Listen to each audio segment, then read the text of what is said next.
Viajo por el mundo, explorando secretos y maravillas. Una aventura de descubrimientos para la humanidad. Este tesoro debe ser descifrado. Hoy, Grecia. Cuna de una cultura asombrosa que ayudó a cambiar la forma de pensar del mundo con su medicina pionera, ideologías políticas e innovaciones globales. Solemos elogiar a Grecia como la cuna de la civilización, pero ¿es eso y mucho más?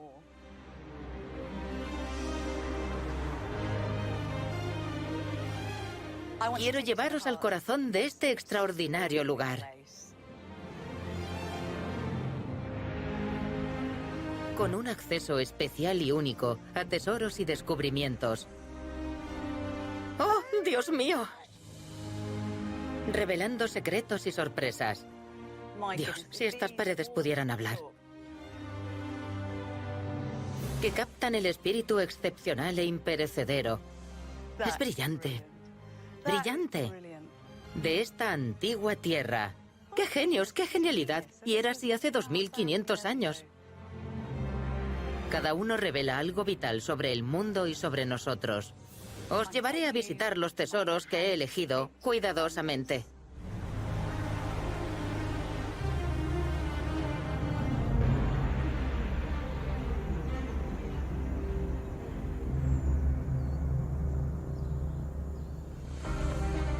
Atenas, joya de la corona de la antigua civilización griega. En Atenas estéis donde estéis, es casi imposible no ver esto, la Acrópolis. Durante más de 3500 años, ha sido testigo de la increíble civilización griega.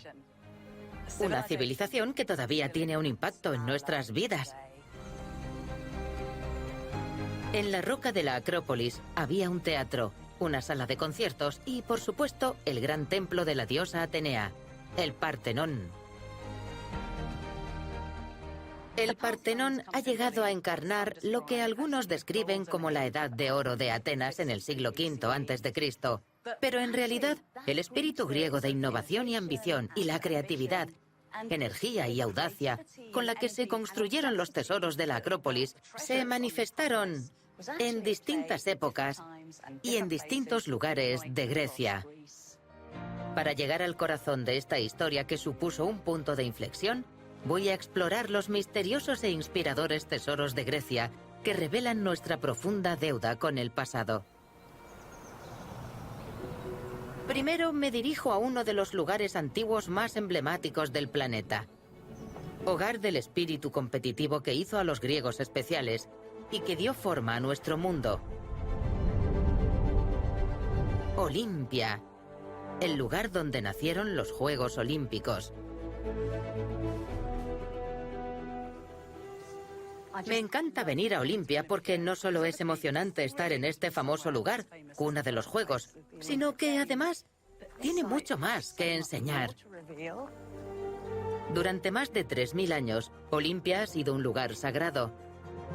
El santuario principal de Zeus, el más poderoso de los dioses griegos, gobernante del monte Olimpo, dios del éxito y del cielo.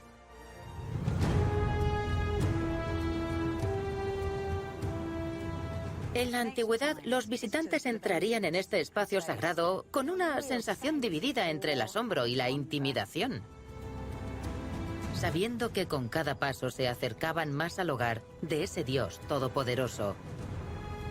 Y si os soy sincera, aún noto esa espiritualidad. Las excavaciones más recientes revelan cómo cada detalle fue elegido para mejorar esta sublime experiencia. Gracias a que acababan de excavarlo, aún se pueden ver detalles fantásticos en la piedra, como que es una piedra realmente gruesa compuesta de conchas marinas con millones de años de antigüedad. Sabemos que esta piedra fue elegida porque celebraba el poder puro de la tierra. ¿No es preciosa?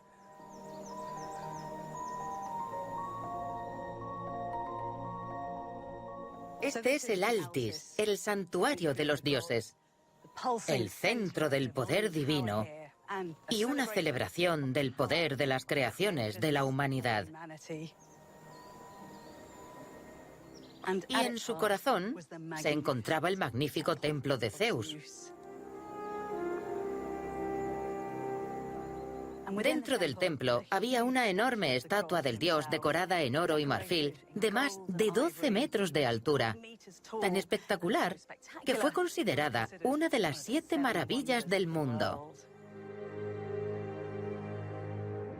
De esta declaración de poder puro solo han quedado restos fantasmales. El templo fue destruido por un terremoto, la estatua por el fuego. Pero las minuciosas investigaciones y las modernas tecnologías están resucitando al Zeus olímpico de sus cenizas. ¡Ay, es fantástico! ¡Increíble! Había decoraciones muy famosas en el frontón, sobre la entrada. Eran de primer nivel y estaban pintadas de colores brillantes. Luego, ahí está, la mundialmente famosa estatua de Zeus. Mirad. Cubierta de oro y marfil. Es brillante. La gente que venía decía que estaba tan bien hecha y era tan inspirador que sentían como si estuvieran en la presencia del propio Zeus. Un momento ideal para estar en el templo observándolo. Cada 4 años, durante más de 1000, aquí se celebraba un festival bastante intenso que glorificaba los logros en honor a Zeus y que incluía un clímax sangriento, el sacrificio ritual de 100 toros.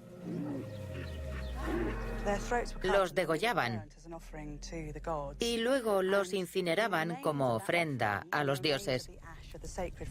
Los restos de la ofrenda y los de las cenizas de la llama sagrada y olímpica, que siempre ardía aquí, se apilaban en esta especie de altar monumental de muerte y sacrificio.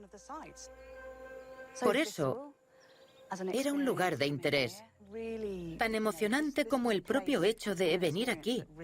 Era un lugar y una experiencia trascendental. No la olvidabas en la vida.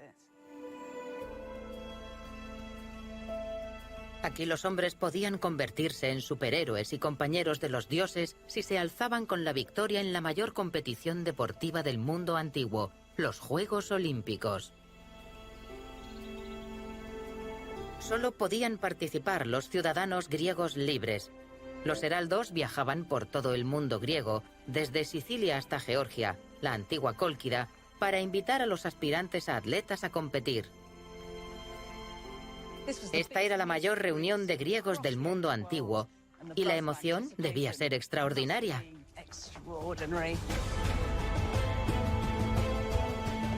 Cerca de 100.000 espectadores acudían a Olimpia. Los Juegos no eran solo deporte. Esta competición era en sí una experiencia religiosa. La atmósfera debía ser electrizante. Este es el estadio donde se celebraban las carreras. Los participantes se alineaban aquí, en la línea de salida, desnudos, para demostrarle a Zeus lo duro que entrenaban para su festival. En realidad, la antigua palabra griega para desnudo es gimnos, de donde viene nuestra palabra gimnasia. Y el estadio toma su nombre del estadion, que era la medida de distancia de un extremo a otro del recinto. El vencedor del estadio era coronado con hojas de olivo silvestre de un árbol que, según se dice, fue plantado por Hércules en el exterior del templo de Zeus. La victoria era un honor tal que el año llevaba el nombre del ganador para siempre. Y no solo se trataba de correr, con el tiempo se añadieron otras competiciones: lucha, disco, jabalina, pentatlón y algo que llamaron pancracio, una combinación de lucha y boxeo.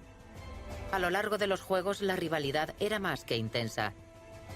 Lo sabemos por estas increíbles tablillas a modo de pequeñas tiras de plomo que se han encontrado en estadios de toda Grecia. Por ejemplo, un competidor le dice a otro: quiero que te quedes sordo, mudo y ciego. Que quedes descerebrado, sin corazón, sin cabeza, sin esperanza. Eso nos da una idea real de cómo eran de pasionales aquí. Y toda la rivalidad estaba enfocada, como no, a la victoria. Para los griegos ganar lo era todo. Eso de perder con honor no existía, y la competitividad estaba presente en todos los aspectos de la vida griega. Los políticos competían, pero también los poetas, los dramaturgos e incluso los alfareros. Los Juegos Olímpicos daban la oportunidad de pasar días y días en una sublime y feroz competición. Los juegos y la lucha estaban ahí para honrar a los mejores y hacer que la gente aspirara a lo máximo. El éxito fue un objetivo consagrado en la cultura griega a través de los juegos durante más de 1000 años. Un legado que, según algunos, es el espíritu que hemos heredado. Los juegos modernos resurgieron en Grecia en 1896, tras haber sido clausurados por los emperadores cristianos 1600 años antes. Encender la antorcha olímpica es todo un rito aquí en Olimpia, y esta recorre todo el mundo. Olimpia es uno de nuestros tesoros porque desde la magnífica estatua de Zeus hasta la cruda rivalidad de los Juegos, encierra el espíritu griego de la competición. Esa constante lucha por innovar, crear y ser los mejores, llevó a los griegos a realizar asombrosos avances en la historia de la humanidad.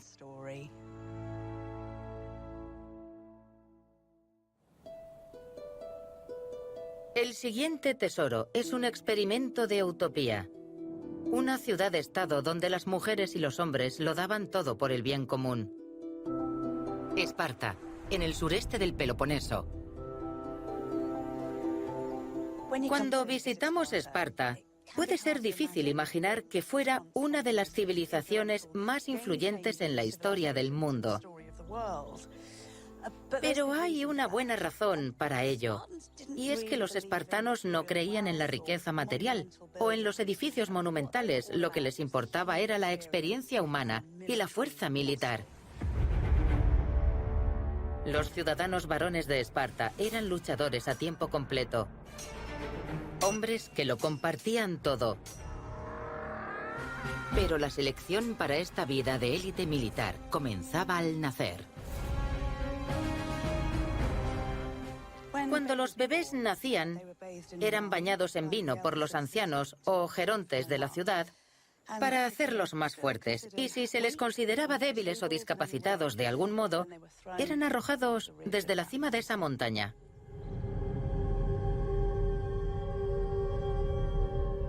A los considerados aptos les esperaba un entrenamiento muy estricto.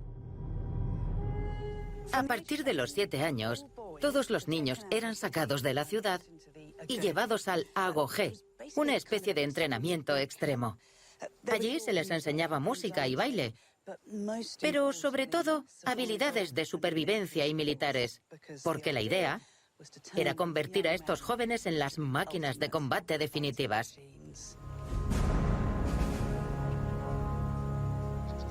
Los valores de Esparta eran inculcados físicamente. La educación era brutal y sangrienta. En la adolescencia las cosas se complicaban. Los aprendices más prometedores eran seleccionados para formar parte de la Cripteia, una sociedad secreta. A esos chicos se les imponía la prueba definitiva: colarse de noche en la ciudad y asesinar a un esclavo en su cama. Y es que los hombres espartanos eran temidos con razón.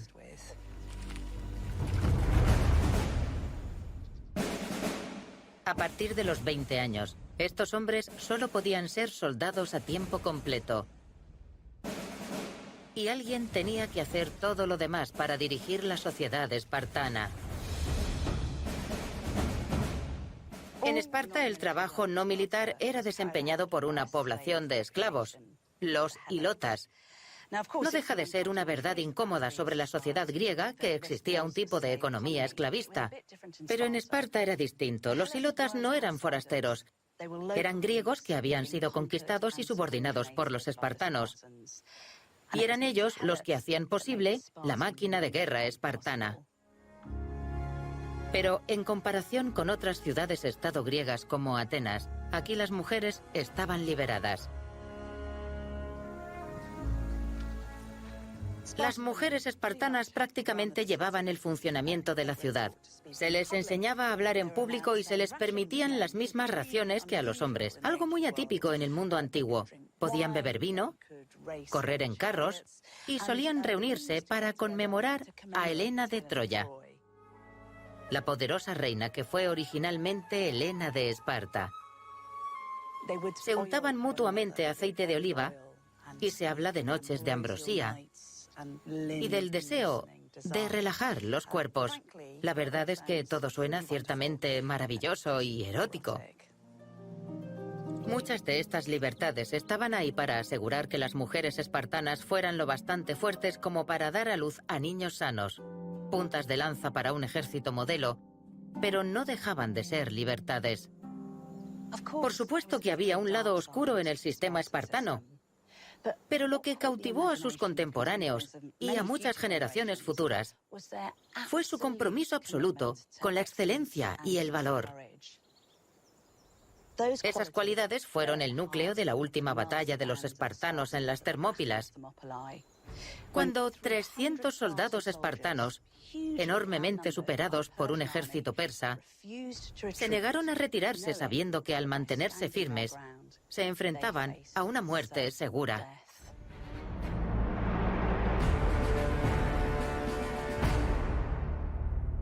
En la actualidad, los habitantes de Esparta, como el alcalde Petros Doukas, siguen estando profundamente orgullosos de su legado. ¿Cuál cree que es la contribución de Esparta a la Grecia moderna?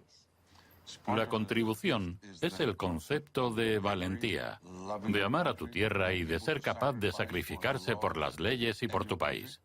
Así que al ser un Estado funcional, todos deben hacer cosas para el Estado, pero que a la vez tenían privilegios y podían formar parte de una sociedad sana. Y no solo otorgaban privilegios, era un sistema autoadministrado. La presión de los compañeros estaba ahí y había que cumplir con el deber porque esa era la única manera de conservar la libertad. Esparta fue objeto de fascinación para otros griegos, y ese espíritu radical, de uno para todos y todos para uno, se ha reproducido a lo largo de la historia. Sus glorias idiosincrásicas inspiraron movimientos políticos, videojuegos, películas y libros. Muchos equipos deportivos toman su nombre de esta ciudad, así como algunas ciudades, especialmente en Norteamérica. Esto es un evento al azar que se inspira en la idea de la antigua Esparta, de este tipo de utopía llena de héroes ultraguerreros. De ahí que tengamos muchas otras Esparta. La Esparta de Grecia se conecta con otras Esparta del mundo.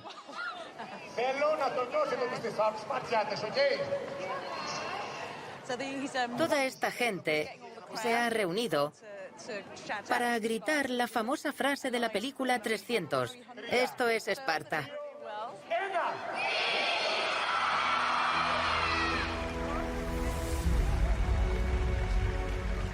Esparta es uno de mis tesoros. No porque fuera la máquina militar definitiva, sino porque era una sociedad basada en la idea de que si nos unimos, todo es posible. Que debemos poner nuestras vidas al servicio de una causa mayor que nosotros mismos. Y la amemos o la odiemos, es un modelo que sigue inspirando después de 2500 años.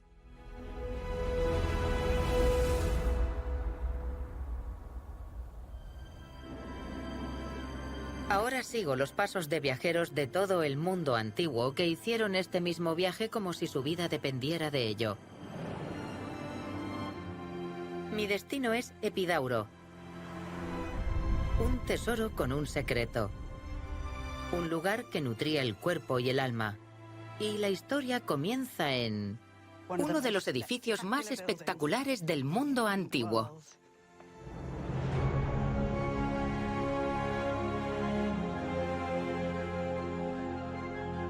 Este gran auditorio es una obra maestra de la arquitectura. Sus 55 gradas de bancos de mármol pueden albergar hasta 15.000 personas, las superestrellas de la antigüedad, como el dramaturgo Sófocles o el emperador Adriano, se desplazaban hasta aquí para disfrutar del teatro. Lo que todo el mundo hace cuando viene aquí, y no soy una excepción, es colocarse en el centro, porque la acústica de este lugar es increíble y porque así fue diseñado.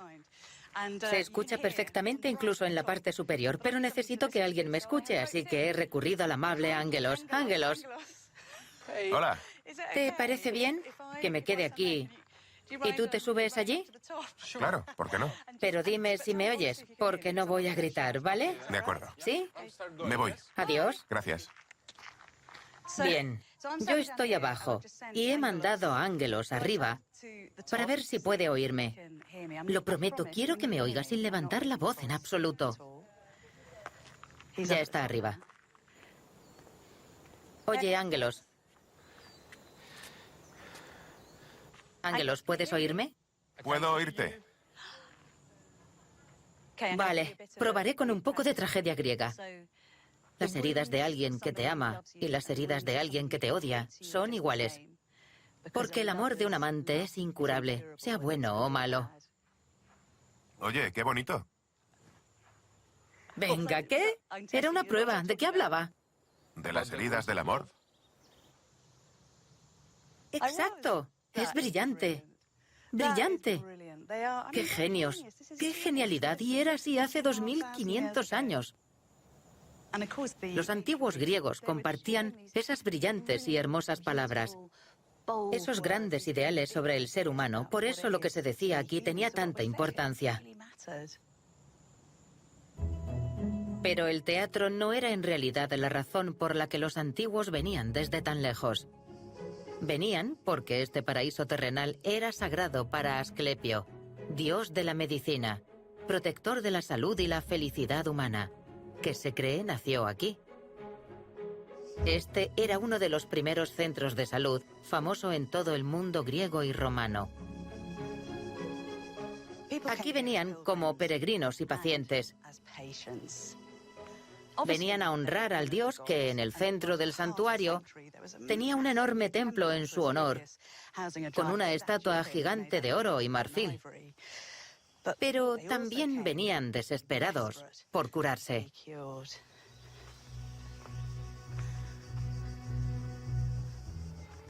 Aquí es donde se creía que tenía lugar la curación del dios. Es el Abatón o recinto sagrado.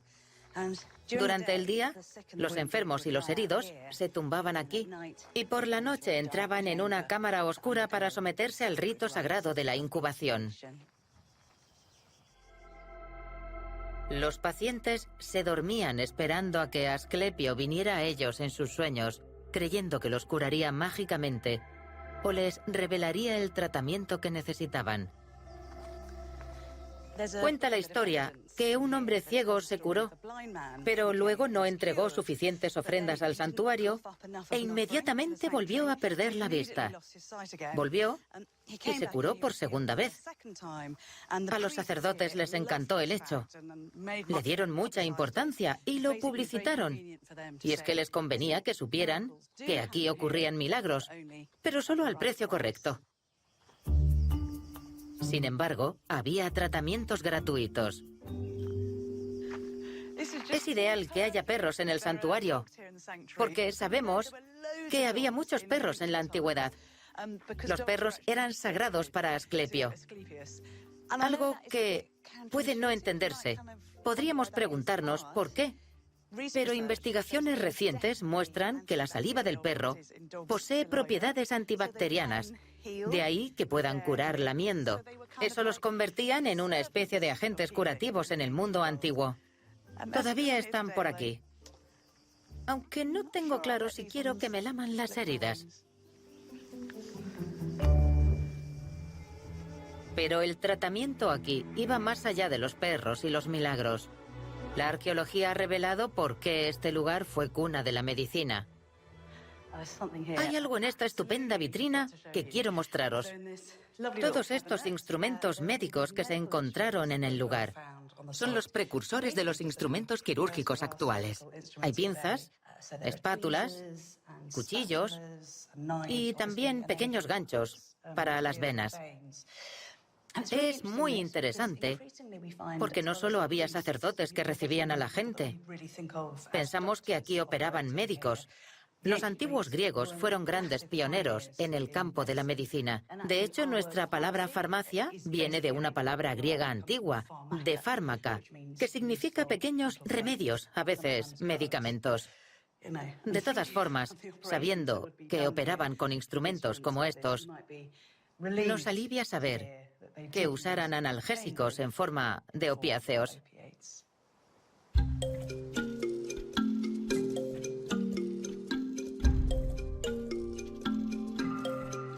Los enfoques curativos iniciados aquí se extendieron a más de 200 santuarios de Asclepio en Asia y Europa. Este sanatorio empleaba todo tipo de prácticas físicas y psicológicas, como sugieren los nuevos descubrimientos. Esto podría parecer un terreno en construcción, pero en realidad se trata de un descubrimiento muy emocionante e importante. Es una excavación que sigue en marcha. Lo que han encontrado ahí abajo es una cámara subterránea. No sabemos exactamente para qué se utilizaba. Podría haber sido para un ritual musical, un pozo de serpientes o algún tipo de mazmorra donde la gente imaginaba que estaba muerta para poder curarse y renacer de nuevo. Pero sea lo que sea, es una nueva pieza vital en la historia del rompecabezas que conforma este lugar.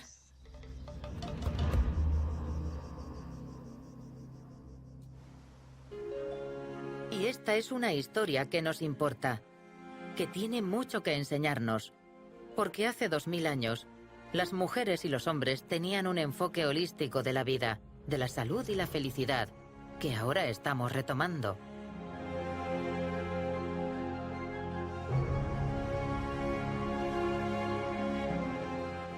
¿Recordáis este hermoso teatro? En el siglo IV a.C.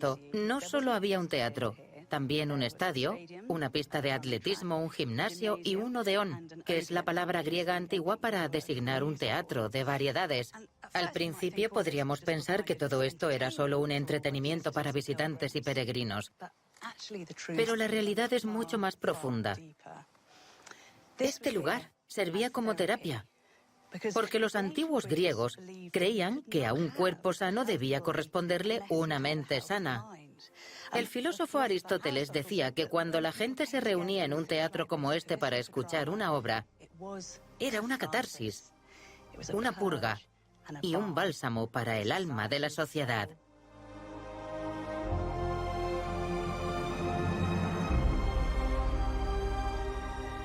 Esa idea de tratar a la persona como un todo, en lugar de centrarse en un problema aislado y de usar el arte para curar, puede parecer supermoderna.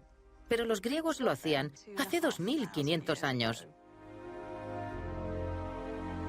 Epidauro es un tesoro por todo tipo de razones, pero me encanta porque nos recuerda que debemos respetar la historia y que no solo debemos conocer los pueblos del pasado, sino aprender de ellos.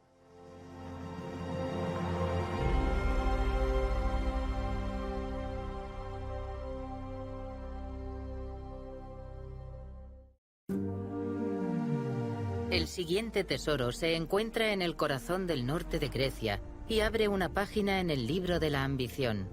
Egas, capital del antiguo reino de Macedonia, cuenta con el mayor palacio de toda la antigüedad clásica y con uno de los tesoros arqueológicos más espectaculares jamás descubiertos.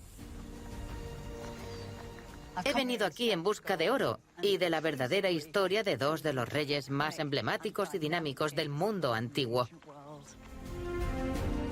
Filipo II de Macedonia y su hijo Alejandro Magno. Estos hombres estaban decididos a apoderarse de toda Grecia y más allá.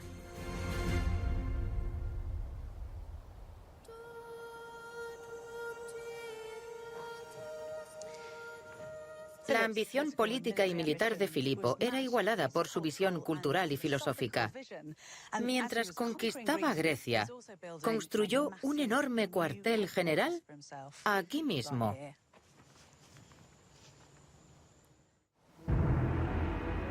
La pieza central era este palacio de 2 plantas que abarcaba 12.500 metros cuadrados, con salas ceremoniales que encerraban un espléndido jardín con capacidad para 3.000 personas. Su diseño vanguardista fue un modelo a seguir en el futuro. Gracias a la doctora Angeliki Kotaridi, tenemos acceso exclusivo a las excavaciones. ¿Cuánto tiempo lleváis haciendo estas excavaciones? Empezamos en 2007 Ajá. con las obras. Era una gran excavación y, como ves, sigue en marcha. ¿Ya? Incluso hoy tenemos hallazgos increíbles, sí. En esta zona ¡Oh, de Dios aquí mío! hay un capitel jónico. ¡Qué suerte tengo de estar aquí y ver esto! Sí, nos has traído suerte. Un capitel, la parte superior de una columna, ¿no? Sí, la parte superior sí, y es un capitel especial muy importante. Mirad la decoración. ¡Es precioso! Es tremendo. Imagino a Filipo enseñando los planos y diciendo, ¿qué os parece nuestro diseño? Estoy segura de que tendría su opinión sobre estos detalles. Por supuesto, hablaba de todo. Era un genio. Este es un edificio increíble porque no tiene precedentes. Ah, Por primera vez los antiguos griegos veían algo tan grande que podía albergar 3 Partenones. Era el edificio más grande de la Grecia clásica y dominaba la zona de Macedonia Central. sí. Aquí se tiene la sensación no solo de ser el rey del mundo, sino de estar en la cima del mundo. El palacio fue diseñado para impresionar como gran centro de poder. Filipo recibía a cientos de personas en fastuosas fiestas en las que se compartían ideas y planes. Una especie de Camp David en Estados Unidos o los banquetes de Estado en el Palacio de Buckingham en el Reino Unido. Dios, qué espacio más increíble. Sí, bastante alto. Esta es la entrada.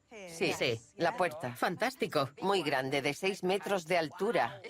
¡Qué pasada! Sería una entrada espectacular y qué mosaico más precioso, fijaos. Una alfombra imperecedera hecha de piedra. Una alfombra para la eternidad. ¡Qué idea más bonita! ¿Para qué usaban esta habitación? Como sala de banquetes. Vale. Tendría sofás alrededor, Ajá. de oro y marfil. ¡Qué hermoso! Imagina tener a Filipo, Aristóteles, Alejandro, atenienses y gente de otras ciudades griegas, Sí. a los que conocemos por la historia, sentados bebiendo vino con agua y discutiendo sobre Ya. filosofía, política o el nuevo mundo que quieren crear. Es alucinante. No me extraña que en esas conversaciones que tenían lugar entre el vino y la luz de las velas, pensaran que iban a cambiar el mundo o, en el caso de Alejandro, conquistar el mundo. La historia se concentra aquí durante 20 años. Ajá. Todo ocurre aquí. Increíble. Este es el corazón absoluto no solo de Macedonia, sino de Grecia y del mundo. Ya. Todos los avances ocurren aquí. Sí.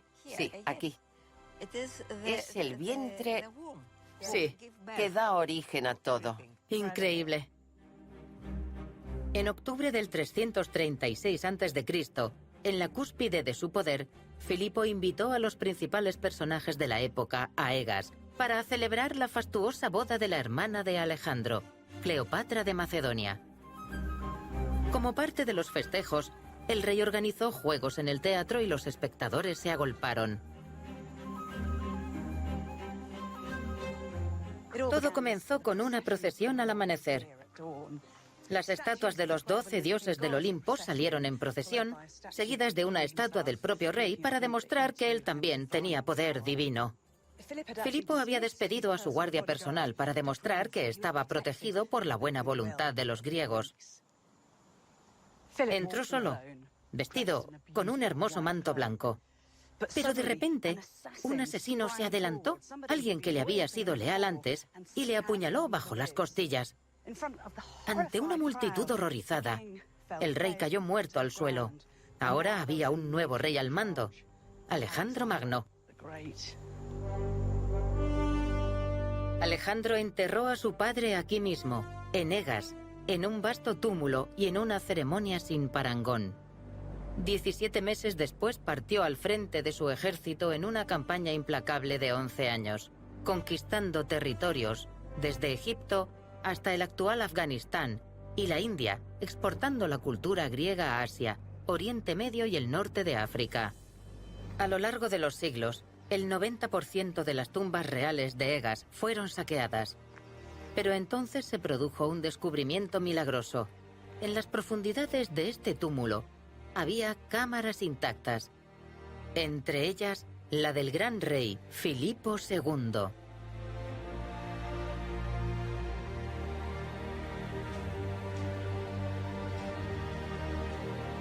Aclamado como el hallazgo del siglo, los tesoros de las tumbas son impresionantes.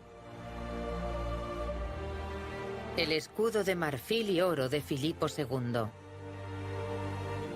Su armadura dorada. Su corona de roble dorado, la más pesada e impresionante de la antigüedad griega. Cerca, un exquisito Dioniso en marfil, bailando.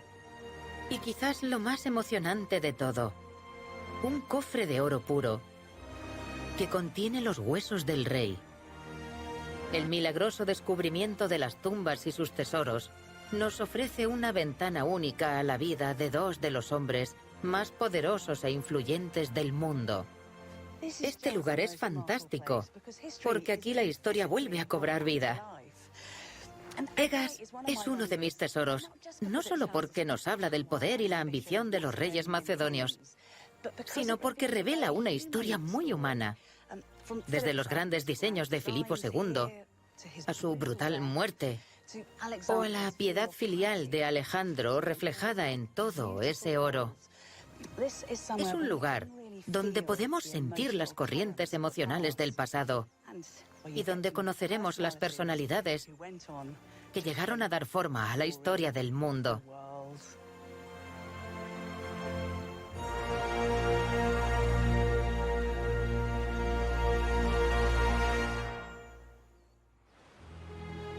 Mi próximo destino alberga historias de héroes, mujeres y hombres dispuestos a morir por sus creencias.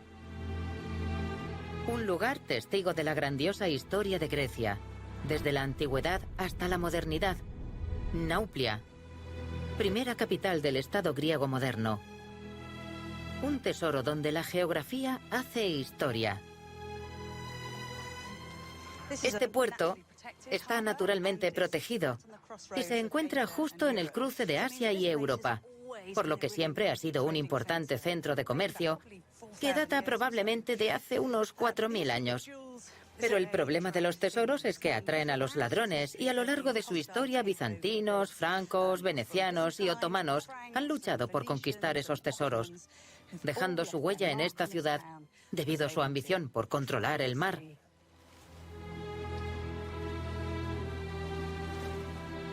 Pero la propia historia marítima de Nauplia comienza mucho antes de que llegaran los ejércitos extranjeros.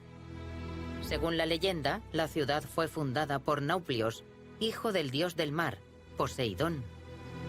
El hijo de Nauplios, Palamedes, fue un auténtico protagonista de la mitología griega. Se dice que inventó los dados, los faros e incluso varias letras del alfabeto griego, además de desempeñar un papel clave en la historia de la guerra de Troya. Dicen que Palamedes fue enviado a surcar estas aguas para tratar de persuadir a Ulises para unirse a la lucha. Ulises no tenía ninguna intención de ser reclutado, así que fingió estar loco. Unió 2 bueyes a un arado y salió al campo cantando a pleno pulmón. Palamedes sabía que estaba fingiendo y muy astutamente agarró al joven bebé de Ulises, Telémaco, y lo puso delante de las pezuñas de los bueyes, sabiendo que se detendría. Ulises demostró que estaba cuerdo y nunca perdonó a Palamedes por esto. Así que durante la guerra de Troya hizo que lo acusaran de robo y traición y luego lo apedreó hasta la muerte. Es una historia espantosa, aunque solo una leyenda. Pero a pocos kilómetros de aquí hay un increíble descubrimiento que vincula esas historias de la guerra de Troya con guerreros heroicos históricos reales.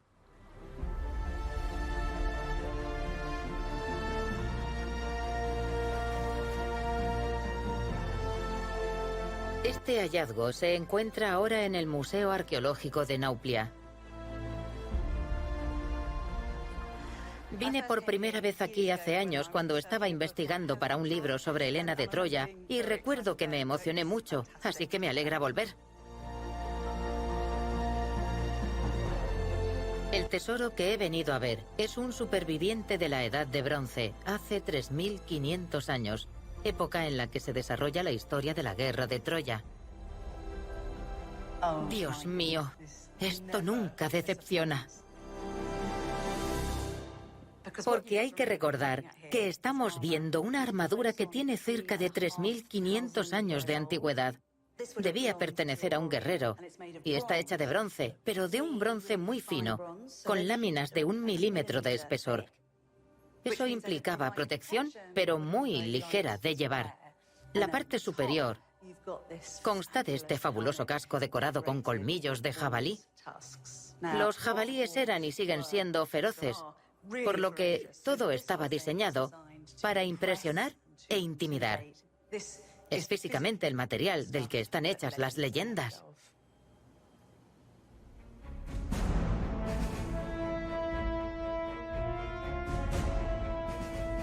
Lo más significativo es que en el relato más famoso de la guerra de Troya oímos descripciones de túnicas y cascos relucientes exactamente así.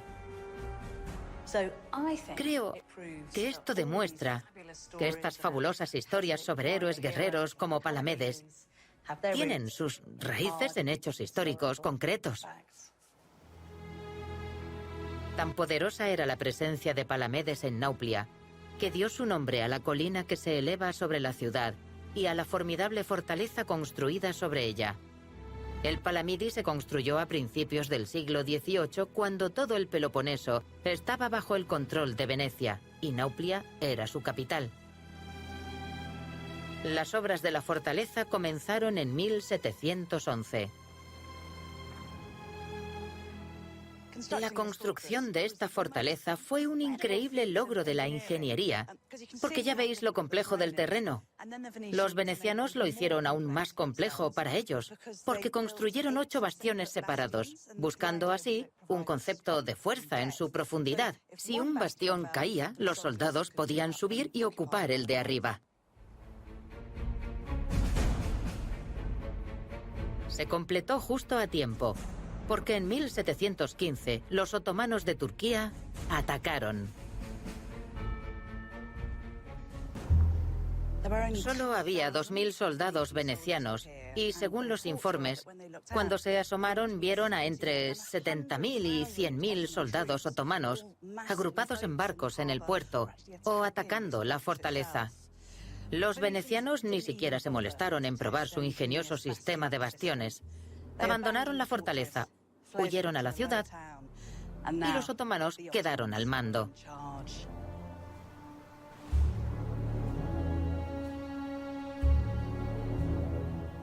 El dominio otomano continuó durante algo más de 100 años, hasta que en 1821 los griegos se rebelaron para luchar por su independencia.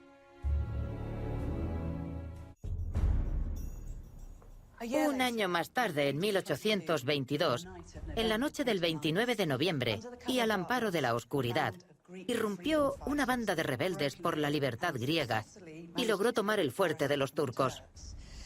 Así, este lugar se convirtió en uno de los primeros de Grecia en recuperar la independencia.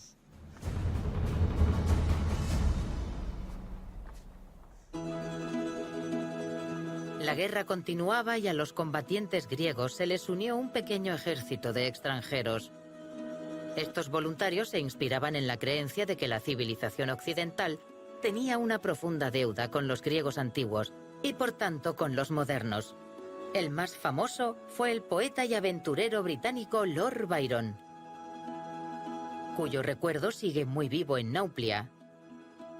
Hola, estamos haciendo un programa sobre la historia de Grecia y estamos hablando de Byron. Yo me alojé aquí hace 10 años. Oh. Sí, ¿sabe si...? Sí, recuerdo. Era... Sí, con mi familia. Me acuerdo. ¿Sí? Me acuerdo de usted. Sí, tenía 2 niñas. Una rubia Sí. y otra pelirroja. Eso es. Díganos una cosa, estamos hablando de Byron. y los luchadores por la libertad de Grecia. Usted ha puesto a su hotel el nombre de Byron. Es que estamos en deuda con Byron. Verá, Byron fue un héroe para nosotros. Escribió mucha poesía para ayudar a la revolución griega. Al ser tan importante, decidimos que tendría su nombre porque vemos a Byron como a un héroe. Yasu. Adiós, Yasu. Adiós. Casi 300 extranjeros murieron en la Guerra de la Independencia.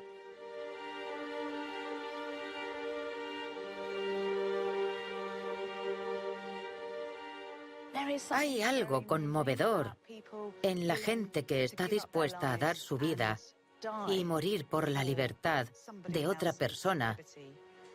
Y eso es lo que pasó aquí. Murieron por la libertad y por la idea de Grecia. Eran héroes que creían en algo más grande que ellos mismos. Finalmente, tras 7 años de conflicto, ganaron la guerra. Grecia era libre y Nauplia se convirtió en la primera capital oficial. En 1833 llegó aquí el nuevo rey de Grecia, un joven príncipe bávaro llamado Otto, elegido por un comité en Londres. Y por primera vez en su historia, Grecia fue un estado nacional con nombre propio. Grecia es un tapiz, un lugar rico por sus encuentros con muchas partes del mundo, y Nauplia es testigo de ello.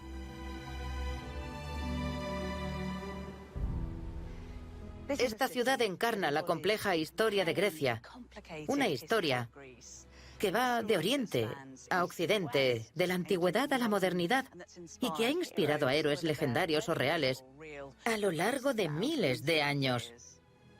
Por eso, Nauplia es un tesoro.